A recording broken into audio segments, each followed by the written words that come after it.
اس lecture کا موضوع phase transitions ہے۔ جیسا کہ آپ جانتے ہیں مادے کی بے شمار مختلف شکلیں ہو سکتی ہیں، مختلف روپ ہو سکتے ہیں، ہر روپ کو ہم ایک فیز کہتے ہیں۔ اگر آپ کو کیمیائی ساخت معلوم بھی ہو تو بھی یہ بتانا کہ وہ کس روپ میں ہوگا، کیا روپ اختیار کرے گا، یہ کوئی آسان کام نہیں ہے۔ مثال کے طور پر H2O لیجئے، H2O مائع کی شکل میں ہو سکتا ہے، عام پانی جسے ہم پیتے ہیں، یا پھر اگر آپ اس کو ٹھنڈا کریں تو پھر وہ برف کی صورت اختیار کرتا ہے۔ اگر اسے گرم کریں تو بخارات میں تبدیل ہو جاتا ہے۔ بہت سے عناصر ہیں جنہیں آپ جب گرم کرتے ہیں یا ان پر دباؤ ڈالتے ہیں تو ان کے ایٹم باقاعدہ ایک ترتیب سے جڑتے ہیں جسے ہم کرسٹلز کہتے ہیں، اور وہ کرسٹل کی ساخت بھی مختلف ہو سکتی ہے۔ ہر کرسٹل کی ساخت کے ساتھ کچھ ایسے کی ایک خاص پہچان ہوتی ہے۔ مثال کے طور پر ان کی کثافت یا ان کی مقناطیسیت، یا یہ کہ ان میں سے بجلی کیا آسانی سے یا مشکل سے گزرتی ہے، گویا کہ کنڈکٹیوٹی۔ اور تو اور ہماری کائنات بھی کئی مختلف شکلوں سے، مراحل سے گزری ہے۔ ہر مرحلے میں ایک خاص فیز تھا، ایک خاص روپ تھا۔ تو ابتدائی لمحات میں کوارکس، گلوونز، فوٹونز اور الیکٹرونز ہی ہوتے تھے، لیکن جیسے جیسے کائنات پھیلتی چلی گئی ویسے ویسے وہ ٹھنڈی ہوئی، اور پھر کوارکس اور گلوونز آپس میں جڑنے لگے، ایک فیز ٹرانزیشن ہوا جس کے نتیجے میں نیوٹرونز اور پروٹونز بنے، اور پھر بعد میں ان نیوٹرونز پروٹونز نے الیکٹرونز کو پکڑا اور اس سے ایٹم بنے۔ تو فیز ٹرانزیشنز کی ایک لمبی کہانی ہے، اور بہت سے مختلف قسم کے فیز ٹرانزیشنز ہو سکتے ہیں، لیکن ہمیں بس اس کی طرف آج صرف پہل ہی کرنی ہے۔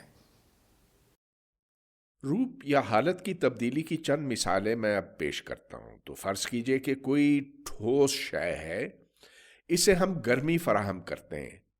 گرمی دراصل توانائی ہوتی ہے۔ جیسے جیسے ہم اسے زیادہ گرمی پہنچاتے ہیں تو اس کا درجہ حرارت بڑھتا ہے، لیکن پھر اس کا بڑھنا رک جاتا ہے اور یہ شے پھر پگھلنے لگتی ہے۔ جب یہ پگھلتی ہے تو اس کا درجہ حرارت مستقل رہتا ہے۔ جب ہم اس ٹھوس شے کو کافی گرمی پہنچا چکے ہوتے ہیں تو پھر یہ شے پگھل جاتی ہے اور مائع میں تبدیل ہوتی ہے۔ اس مائع کا درجہ حرارت پھر بڑھنے لگتا ہے، اور بڑھتے بڑھتے بالآخر یہ اس جگہ آ کر اس کا درجہ حرارت ٹھہر جاتا ہے۔ جب ہم مزید توانائی پہنچاتے ہیں تو یہ مائع پھر تبدیل ہوتا ہے بخارات میں۔ اس مائع کا درجہ حرارت پھر مستقل رہتا ہے جب تک کہ سارا مائع تبدیل نہیں ہو جاتا ہے بخارات میں، جس کے بعد بخارات کا درجہ حرارت بڑھتا چلا جاتا ہے۔ تو یہاں پر 3 مختلف فیزز یا روپ ہیں: ٹھوس، مائع، گیس۔ البتہ بعض ایسی مثالیں بھی ہیں کہ ایک ٹھوس شے مائع میں تبدیل ہوئے بغیر گیس میں براہ راست تبدیل ہو سکتی ہے۔ اسے سبلیمیشن کا عمل کہتے ہیں۔ مثال کے طور پر کاربن ڈائی آکسائیڈ جب بہت ٹھنڈا ہوتا ہے تو یہ برف کی صورت اختیار کرتا ہے، جسے ڈرائی آئس، سوکھی برف کہتے ہیں، خشک برف۔ جب اسے گرم کیا جاتا ہے تو یہ یکدم کاربن ڈائی آکسائیڈ کے اندر تبدیل ہو جاتا ہے۔ یہی بات آیوڈین کے اوپر صادق آتی ہے۔ البتہ بہت کم اشیاء ہیں جو سبلیمیشن کے عمل سے گزرتے ہیں۔ عام طور پر ایک شے ٹھوس سے مائع اور مائع سے گیس میں تبدیل ہوتی ہے۔ یہی بات یہاں پر ظاہر ہوتی ہے۔ ادھر کوئی ٹھوس شے ہے جسے اگر آپ گرم کریں تو یہ پگھل جاتی ہے، مائع میں تبدیل ہو کر پھر گیس میں۔ اب جب آپ گیس کو مزید گرم کرتے ہیں تو گیس کے ایٹم آپس میں خوب زور سے ٹکراتے ہیں، جس کے نتیجے میں پھر ان کے الیکٹرانز جدا ہو جاتے ہیں اور باروں کے بیچ میں ایک فاصلہ آ جاتا ہے۔ اسے آئنائزیشن کہتے ہیں۔ تو مثبت بار اور منفی بار، گویا کہ الیکٹران ایک دوسرے سے جدا ہو جاتے ہیں اور یوں ایک پلازما بنتا ہے۔ پلازما کے اندر یہ دو مختلف چارجز یعنی کہ بار گھومتے پھرتے ہیں۔ جتنا زیادہ آپ اسے گرم کرتے ہیں تو ان کی حرکت اسی حساب سے زیادہ تیز ہوتی ہے۔ البتہ جب آپ اس کو ٹھنڈا کرنے لگتے ہیں تو پھر یہ عمل الٹ جاتا ہے۔ ہم ڈی آئنائزیشن کا عمل شروع کرتے ہیں، جس کے بعد گیس بنتی ہے اور گیس سے مائع، جسے کنڈنسیشن کہتے ہیں، اور پھر یہ مائع جم کر کسی ٹھوس چیز میں تبدیل ہو جاتا ہے۔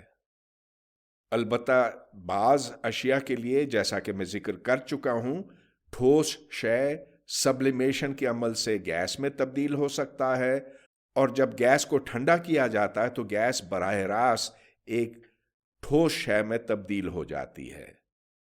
اس عمل کو ڈیپوزیشن کہتے ہیں۔ فیز ٹرانزیشن کی ایک اور مثال، اس میں کوئی جسمانی تبدیلی نہیں آتی، کثافت نہیں بدلتی، کوئی ٹھوس مائع میں نہیں تبدیل ہوتا، نہ مائع گیس میں۔ البتہ یہاں بجلی کی ایصال میں بڑا فرق آتا ہے، اسے ہم سپر کنڈکٹیوٹی کہتے ہیں۔ تو یہ دیکھ لیجئے کہ یہاں پر کوئی شے ہے، یہ اس کا درجہ حرارت اس ایکسس پر ہے، یہاں پر مزاحمت ہے۔ ایک عام دھات لیجئے، مثال کے طور پر تانبا یا پیتل یا چاندی یا سونا۔ تو جیسے جیسے ہم اسے ٹھنڈا کرتے جاتے ہیں ویسے ویسے اس میں سے بجلی زیادہ آسانی سے گزر سکتی ہے، گویا کہ یہاں مزاحمت گھٹتی جاتی ہے، لیکن یہ بہت آہستہ کم ہوتی ہے اور ایک مسلسل انداز میں۔ اس کے برعکس یہ دیکھا گیا کہ اگر لیکوڈ ہیلیم کو خوب ٹھنڈا کیا جائے اور پھر اس کا درجہ حرارت کم ہوتا چلا جائے تو اس میں الیکٹرانز کی ایصال زیادہ آسانی سے ہوتی چلی جاتی، یعنی کہ مزاحمت کم ہوتی جاتی، اور پھر اس درجہ حرارت پر پہنچنے پر یکا یک یہ مزاحمت صفر ہو جاتی ہے، گویا کہ اس کے بعد سے بجلی بآسانی بنا کسی مزاحمت کے گزر سکتی ہے، یعنی کہ 0 ڈگری کیلون تک سے لے کر ٹی سی، جسے کریٹیکل ٹیمپریچر کہتے ہیں، کوئی مزاحمت نہیں، صفر۔ لیکوڈ ہیلیم کی مثال تو ایک ہے، لیکن اور بھی بہت سی مثالیں ہیں، اور یہ بہت فائدے کی چیز ہو سکتی ہے، کیونکہ سپر کنڈکٹرز میں توانائی بالکل ضائع نہیں ہوتی۔ اس خاص ٹیمپریچر، جسے ہم نے ٹی سی کا نام دیا ہوا ہے، ایک فیز ٹرانزیشن ہوا، گویا کہ ایک نارمل حالت سے یکا یک یہ سپر کنڈکٹیوٹی کی حالت میں پہنچ گیا۔ اسی طرح یہ دیکھا گیا کہ لیکوڈ ہیلیم میں بھی ایک زبردست تبدیلی آتی ہے۔ تو چلیے ہم اس کو ذرا باریک بینی سے دیکھتے ہیں۔ فرض کیجئے کہ اس کا درجہ حرارت 4 ڈگری کیلون سے کچھ زیادہ ہے۔ یہ تو خیر بہت ہی ٹھنڈا ہوتا ہے، لیکن چلیے اس کے آس پاس ہم دیکھتے ہیں۔ جیسے جیسے ہم یہاں درجہ حرارت بڑھاتے ہیں تو ہیلیم گیس کی شکل میں تبدیل ہوتا ہے۔ اگر اس گیس کے اوپر ہم دباؤ بڑھائیں تو پھر یہ گیس مائع کی صورت اختیار کرتی ہے، اور اس پورے علاقے میں ہیلیم مائع کی صورت میں ہوتی ہے۔ اب چلیے ہم یہاں 4 ڈگری سے اسے ٹھنڈا کرتے جاتے ہیں۔ تو جیسے جیسے ہم اسے ٹھنڈا کرتے ہیں تو گیس کا ہونا پھر ناممکن ہو جاتا ہے، اور یہ صرف مائع کی صورت اختیار کرتا ہے۔ اگر ہم 2.1 ڈگری سے مزید ٹھنڈا کریں تو ہیلیم کے اندر ایک اور قسم کی تبدیلی آتی ہے، اور یہ سپر فلوئڈ بن جاتا ہے، یعنی کہ یہ بنا مزاحمت کے باریک نالیوں میں سے گزر سکتا ہے، اور اس کے بہاؤ میں کوئی مزاحمت نہیں ہوتی۔ یہ ہمارے روزمرہ کے مشاہدات سے بالکل برعکس ہے۔ ہم یہ دیکھتے ہیں کہ جب پانی یا کوئی اور مائع کسی نالی میں سے گزرتا ہے تو ہمیں دباؤ لگانے کی ضرورت پڑتی ہے، لیکن جب یہ سپر فلوئڈ کی حالت میں ہوتا ہے تو پھر کسی قسم کی مزاحمت نہیں ہوتی اور یہ باریک سے باریک تر نالیوں میں سے بآسانی بہہ سکتا ہے۔ یہ دیکھیے کہ یہ درجہ حرارت صرف 2 ڈگری کیلون تک کا ہے۔ اب فرض کیجئے کہ ہم اس سپر فلوئڈ ہیلیم پر دباؤ بڑھاتے ہیں اور بڑھاتے بڑھاتے ہم کچھ 25 بار سے تجاوز کر جاتے ہیں، تو پھر یہ سپر فلوئڈ ہیلیم ٹھوس کی شکل میں تبدیل ہو جاتا ہے، اور جب ہم اور بڑھاتے ہیں تو خیر یہ ٹھوس ہی رہتا ہے۔ اب فرض کیجئے کہ ہم یہاں تک پہنچیں، یعنی کہ دباؤ خاصا ہے، کوئی 45 بار کے قریب ہے، اور پھر ہم اسے گرم کرتے ہیں، تو جیسے جیسے ہم اسے گرم کریں گے تو ایک فیز ٹرانزیشن پھر سے ہوگا اور یہ ٹھوس مائع میں تبدیل ہوگا۔ گویا کہ یہاں پر 4 مختلف روپ ہیں، 4 مختلف فیزز ہیں: ٹھوس، عام مائع، گیس اور خاص قسم کا مائع سپر فلوئڈ جو بنا مزاحمت بہتا ہے۔ ہماری روزمرہ کی زندگی سے فیز ٹرانزیشن کی ایک مثال برف کا پگھلاؤ۔ تو فرض کیجئے کہ ہم نے کچھ برف یہاں رکھی ہوئی ہے، اس کا درجہ حرارت 0 ڈگری سینٹی گریڈ ہے اور فضا کا دباؤ 1 ایٹماسفیئر یعنی کہ 1 بار کے لگ بھگ ہے۔ یہ ہم جانتے ہیں کہ 1 ایٹماسفیئر اتنے نیوٹن فی مربع میٹر کے برابر ہے۔ اب یہ برف اس لیے پگھلتی ہے کہ جو بانڈز پانی کے سالموں کو جوڑ کے رکھتے ہیں وہ گرمی کے سبب ٹوٹ جاتے ہیں۔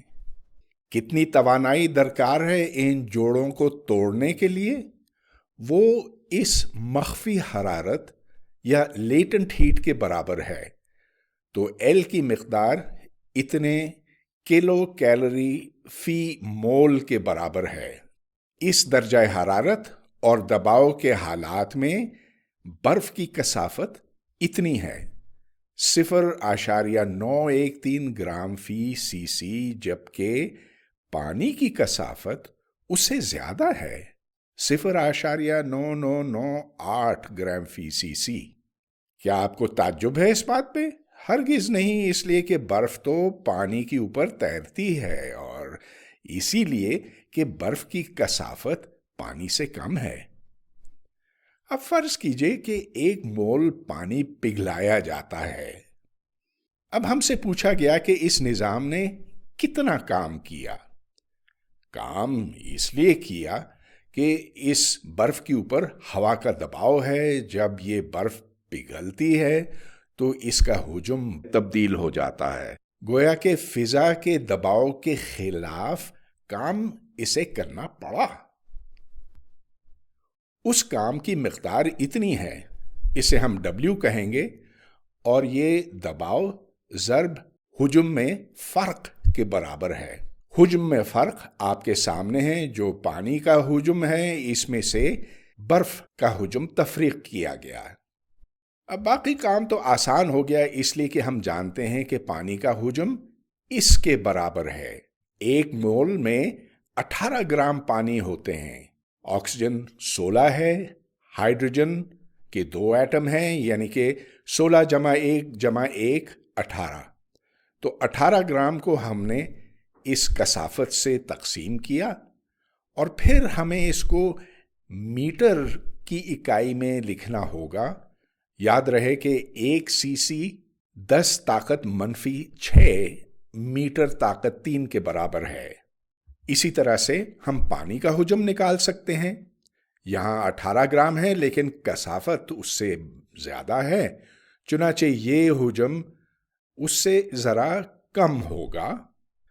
اب باقی کام تو آسان ہے، بس W معلوم کرنے کے لیے آپ دباؤ کو ان دونوں کے فرق میں یعنی کہ پانی اور برف کے حجم میں فرق سے ضرب دیجئے تو ادھر سے -1.647 جول نکلتے ہیں۔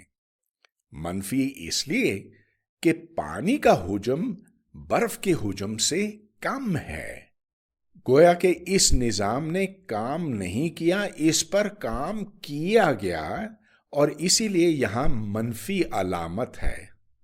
سوال کے اگلے حصے میں ہم سے پوچھا گیا ہے کہ اس کی داخلی توانائی میں کتنا فرق آیا۔ گویا کہ پانی کی داخلی توانائی میں سے اگر ہم برف کی داخلی توانائی تفریق کریں تو یہ مقدار معلوم کیجئے۔ جواب جو بھی ہے وہ کیلری میں ہمیں معلوم ہوگا، تو اسے اگر جولز میں تبدیل کرنا ہے تو آپ اس کو 4.184 سے ضرب دیجئے۔ اب تھرموڈینامکس کے پہلے قانون سے ہم جانتے ہیں کہ جو فرق داخلی توانائی میں آتا ہے سو اس کے برابر ہے، یعنی کہ جو گرمی اس نظام کے اندر داخل ہوئی ہے ڈیلٹا کیو، اس میں سے آپ پی ڈیلٹا وی تفریق کریں۔ پی ڈیلٹا وی وہ مقدار ہے کام کی جو اس نظام نے کیا ہے۔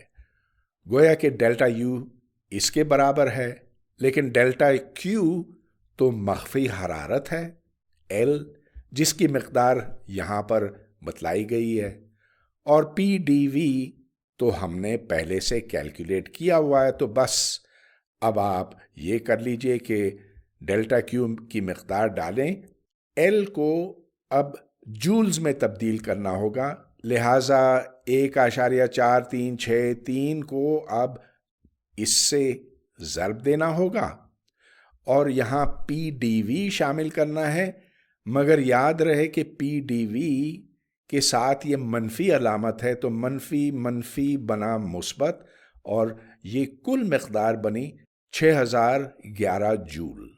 گویا کہ جتنا فرق داخلی توانائی میں آیا سو اس کے برابر ہے۔ بس آخر میں ہم سے یہ پوچھا گیا کہ انٹروپی میں اس کی انتشاریت میں کتنا فرق آیا، تو ہمیں پانی کی انتشاریت اور برف کی انتشاریت کا فرق معلوم کرنا ہے۔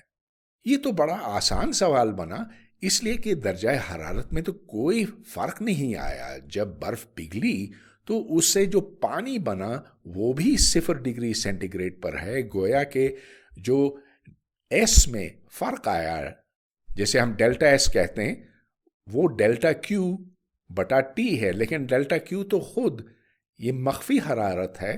گویا کہ بس ہمیں یہ معلوم کرنا ہے۔ یہ کیلکولیٹر لگا کر آپ ایک دم جان سکتے ہیں کہ انٹروپی میں فرق فی مول اتنا ہے، 22 جول فی ڈگری کیلون۔ یہ بھی ایک مثبت مقدار ہے، اور بات یوں بھی سمجھ میں آتی ہے کہ اگر برف کی انٹروپی دیکھی جائے اور پگھلے ہوئے سیال پانی کی انٹروپی دیکھی جائے تو ظاہر ہے کہ یہاں پر انتشار کم ہے جبکہ یہاں پر انتشار زیادہ ہے۔ یہ ساری برف جب پگھل جائے گی تو انتشار میں یا انٹروپی میں جو فرق آئے گا سو اس کے برابر ہے۔ اب ہم فیز ٹرانزیشنز کو زیادہ گہرائی میں سمجھیں گے، اور اس کے لیے ہمیں ایک میتھمیٹکس کا تھیورم درکار ہے جو آئلر کے نام سے منسوب ہے اور جو تقریباً 200 سال پرانا ہے۔ یہاں سے پھر ہم فی مول مقداروں تک پہنچیں گے، مولر کوانٹیٹیز۔ تو فرض کیجئے کہ کوئی ایسا مادے کا نظام ہے جس کے اوپر باہر سے دباؤ P ہے، اس کا درجہ حرارت T ہے، اور اس میں مولز کی تعداد N ہے۔ N بنیادی طور پر ایٹمز یا مالیکیولز کی تعداد ہے۔ یہ کیسا نظام ہے؟ اس کے اندر کچھ بھی ہو سکتا ہے، گیس، مائع یا ٹھوس، یا اس میں تینوں بھی بیک وقت موجود ہو سکتے ہیں۔ اب فرض کیجئے کہ کوئی دوسرا نظام ہے جو ٹھیک اسی کے جیسا ہے، لیکن جو دوسرا نظام ہے وہ اس سے 2 گنا بڑا ہے، یعنی کہ اس پر دباؤ وہی ہے، درجہ حرارت بھی وہی ہے، لیکن ایٹم مالیکیول کی تعداد 2 گنا زیادہ ہے۔ اگر ہم پہلے نظام کی داخلی توانائی کو یو کہیں، اس کی انٹروپی یا انتشاریت کو ایس کہیں، اس کی انتھیلپی ایچ ہے اور گبز فری انرجی جی کے برابر ہے، اس صورت میں جو دوسرا نظام ہے اس میں داخلی توانائی دگنی ہوگی، انتشاریت بھی دگنی ہوگی، انتھیلپی اور گبز فری انرجی بھی اس کے مقابلے میں 2 گنا زیادہ ہوں گے۔ اب یہاں میں نے یہ کہا کہ ایک دوسرے سے 2 گنا بڑا ہے، لیکن ایسا بھی ہو سکتا ہے کہ یہ صرف لیمڈا گنا بڑا ہو۔ تو اگر ہم ان 4 میں سے صرف جی کو دیکھیں، ویسے تو ہم کسی کو بھی ان میں سے دیکھ سکتے ہیں، اگر وہی دباؤ ہے اور وہی درجہ حرارت ہے تو جی لیمڈا گنا بڑا ہوگا پہلے کے مقابلے میں۔ یہاں جیسا کہ میں کہہ چکا ہوں n مولز کی تعداد ہے، ویسے تو یہاں پر لیمڈا کچھ بھی ہو سکتا ہے، 2 ہو سکتا ہے، 3.5 ہو سکتا ہے، یا 1.003 ہو سکتا ہے۔ تو فرض کیجئے کہ لیمڈا 1 جمع ایپسیلون ہے، جہاں ایپسیلون ایک بہت ہی چھوٹا عدد ہے۔ اس صورت میں اس ایکویشن کے مطابق جو تھوڑا سا بڑا نظام ہے اس میں اتنے مول ہوں گے، یعنی کہ n جمع ایپسیلون n، اور یاد رہے کہ ایپسیلون بہت بہت چھوٹا ہے، تو اس فارمولے کے مطابق ہمیں لیمڈا سے ضرب دینا ہے، گویا کہ یہاں 1 جمع ایپسیلون آ گیا، اور یہ پرانے نظام کا جی ہے۔ اب اس کو دیکھتے ہوئے ہم کیلکولس کا اطلاق کر سکتے ہیں، اس لیے کہ ایپسیلون بہت بہت چھوٹا ہے۔ چنانچہ اس کو ہم کھولیں گے تو پہلی ٹرم صرف جی ہے، یعنی کہ جب ایپسیلون ٹھیک 0 ہوتا ہے تو دونوں میں کوئی فرق ہی نہیں ہے۔ پھر دوسری ٹرم میں ہم ایک بار ڈیفرینشیٹ کریں گے ڈی جی بٹا ڈی این، اور پھر جو فرق ہے ایپسیلون این اسے ضرب دیں گے۔ اب دوسری طرف 1 جمع ایپسیلون جی ہے، جس کو ہم جی جمع ایپسیلون جی لکھیں گے، دونوں طرف سے جی کٹ گیا، چنانچہ جی بٹا این بنا پارشل جی بٹا پارشل این۔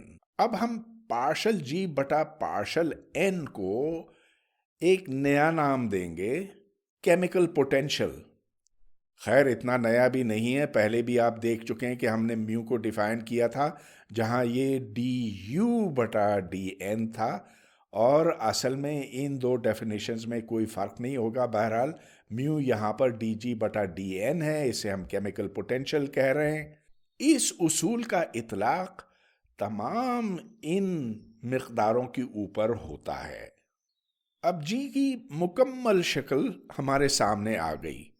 شروع میں جب میں نے جی ڈیفائن کیا تھا تو جی صرف ایچ منفی ٹی ایس تھا، یا یو جمع پی وی منفی ٹی ایس تھا، لیکن چونکہ اب ہم این کی تعداد کم یا زیادہ کرنے کی اجازت دے رہے ہیں، چنانچہ اس میں این میو کا اضافہ ہوا ہے، تو یہ جی کی مکمل شکل ہے۔ یہاں سے یہ بات بالکل واضح ہے کہ ڈی جی اگر لیا جائے تو وہ وی ڈی پی منفی ایس ڈی ٹی جمع میو ڈی این ہے، اور اس کی وجہ واضح ہے، اس لیے کہ ڈی یو میں ٹی ڈی ایس ہے، اس پی وی سے ڈی پی وی جمع پی ڈی وی آئے گا، اس کو بھی آپ ڈیفرینشیٹ کریں گے، اس کو بھی کریں گے، اور یہ اس کا نتیجہ ہے۔ ادھر سے یہ بات تو بالکل واضح ہو گئی، اس لیے کہ اگر آپ ٹی کو اور این کو مستقل رکھیں تو واضح ہے کہ وی بنا ڈی جی بٹا ڈی پی، اور ٹی اور این کو مستقل رکھا گیا۔ اسی طرح سے منفی ایس بنا ڈی جی بٹا ڈی ٹی، اور ادھر پی اور این کو مستقل رکھا گیا۔ اور خیر یہ تو ہم پہلے دیکھ بھی چکے ہیں، اور یہاں سے بھی واضح ہے کہ میو ہے dg/dn، جہاں پی اور ٹی کو مستقل رکھا جاتا۔ اب یہاں سے ہم فی مول مقداریں لکھیں گے۔ فی مول انٹروپی، جس کو S/N لکھا گیا ہے، فی مول حجم یا مولر والیوم، جو کہ حجم/N ہے، اور یہ انتھیلپی کے لیے ہے، یہ گبس فری انرجی کے لیے ہے، وغیرہ وغیرہ۔ یہ مقداریں ہمارے بہت کام میں آئیں گی، انہیں مولر کوانٹیٹیز کہتے ہیں۔ اب لگتا تو یوں ہے جیسا کہ یہ فی مول مقداریں کا انحصار N پر بالکل ہی نہیں ہے۔ کیا یہ بات واضح ہے؟ بہت حد تک تو یہ بات درست ہے۔ تو دیکھ لیجئے کہ یہاں سے جب ہم یہاں تک پہنچتے ہیں تو ان سب میں 2 کا اضافہ ہوتا ہے، مگر یہ صرف اس لیے ہو سکا کہ جو ایٹم یہاں پر ہے، یا جو مالیکیول اس جگہ پر ہے اور جو اس جگہ پر ہے، ان کا فاصلہ اتنا زیادہ ہے، جو قوت ان کے درمیان کار فرما ہے وہ اتنی کمزور ہو جاتی ہے فاصلہ بڑھنے سے کہ یہ ایٹم اور یہ ایٹم ایک دوسرے سے مکمل طور پر آزاد ہیں۔ ہاں، اگر یہ نظام بہت چھوٹا ہوتا، ایک سالمے کے برابر ہوتا، تو پھر تو یہ بات درست نہیں ہوتی، لیکن جہاں اربوں خربوں سالموں کی بات ہوتی ہے یا ایٹموں کی، تو یہ بات بالکل ٹھیک ہے کہ مولر کوانٹٹی کا انحصار N پر نہ ہونے کے برابر ہے۔ جو ہم نے ابھی سیکھا ہے فی مول مقداروں کے بارے میں، اس کا اطلاق اب ہم فیز ٹرانزیشنز کے اوپر کریں گے، اور اس سے کلاؤزیوس کلیپائرون ایکویژن برآمد ہوگی۔ یہ ایکویژن 2 مختلف سائنسدانوں کے ناموں سے منسوب ہے، کلاؤزیوس اور کلیپائرون۔ اس ایکویژن کے ذریعے سے ہم جان سکیں گے کہ ایک مائع یا سیال کس درجہ حرارت پر بخارات میں تبدیل ہو جاتا ہے۔ تو فرض کیجئے کہ یہ پانی ہے۔ آپ یہ جانتے ہیں کہ جب ہم کسی اونچائی پہ جاتے ہیں تو پانی جلدی ابل جاتا ہے۔ خیر، یہ کچھ بھی ہو سکتا ہے۔ مثال کے طور پر یہ پیٹرول ہے، اور یہ پیٹرول کے بخارات ہیں۔ یہ ایکویژن ہمیں بتائے گی کہ درجہ حرارت جس پر یہ مائع ابلتا ہے اور دباؤ کا آپس میں کیا تعلق بنتا ہے۔ تو چلیے ہم اپنی بات یہاں سے شروع کرتے ہیں، گبس فنکشن سے، گبس فری انرجی فنکشن سے، جو مائع اور بخارات کے لیے علیحدہ ہیں۔ مائع کے لیے L یعنی کہ لیکوڈ کے لیے GL ان 3 کا فنکشن ہے، P، T اور مولز۔ مولز اس لیکوڈ کے مولز، جبکہ بخارات کا گبس فری فنکشن PTNV پر منحصر ہے۔ یہاں NV ویپر مولز کی تعداد ہے۔ GL اور GV کی جمع کو ہم GT کہیں گے، G ٹوٹل۔ اب فرض کیجئے کہ کچھ گرمی پہنچائی جاتی ہے اس مائع کو۔ ایسی صورت میں اس کے سالمے زیادہ تیزی سے حرکت کریں گے اور کچھ مائع پھر بخارات میں تبدیل ہو جائے گا۔ تھوڑی دیر کے بعد ہم یہ دیکھیں گے کہ مائع کی مقدار کم ہے اور بخارات کی زیادہ ہے۔ ہم نے دباؤ کی مقدار مستقل رکھی ہوئی ہے، تو یہ بھاری وزن اتنا ہی ہے جتنا کہ یہاں پر ہے۔ ظاہر ہے کہ کل مولز کی تعداد تو قائم رہے گی، مستقل رہے گی، یعنی کہ NL جمع NV برابر N کے ہی رہے گا، لیکن اب ہم اسے مختلف انداز میں لکھیں گے۔ اس NL میں سے ہم ڈیلٹا N تفریق کریں گے، جبکہ اس میں ہم جمع کریں گے۔ ظاہر ہے کہ کچھ سالمے یہاں سے یہاں چلے گئے، لہٰذا ادھر ویپر زیادہ ہو گیا، لیکوڈ کم ہو گیا۔ اب چلیے ہم آئلر والی بات پہ آتے ہیں، جہاں ایک ایکسٹینسو فنکشن کو یوں پہچانا جاتا ہے کہ F جو کہ لیمڈا N پر منحصر ہے، ایک خاص طرح سے اس کا انحصار ہے، یعنی کہ ایف لیمڈا این خود لیمڈا ایف این کے برابر ہے۔ اسی کو تو ہم ایکسٹینسو فنکشن کہتے ہیں۔ اب اس کو ذرا مختلف شکل میں لکھا جائے، ایف این منفی ڈیلٹا این کو آپ یوں لکھ لیں، 1 منفی ڈیلٹا این بٹا این، اور پھر اسے این سے ضرب دیں، ایک ہی بات ہے۔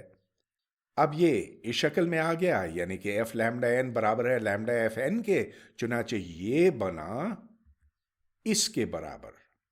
چنانچہ اگر آپ جی ٹی کو دیکھیں تو اس میں تبدیلی آئی اور اس میں تبدیلی آئی، لہذا جو جی ٹی میں تبدیلی آئی سو اتنی ہے، منفی ڈیلٹا این، اور پھر یہاں جی ایل بٹا این ایل، یہاں پر جی وی بٹا این وی۔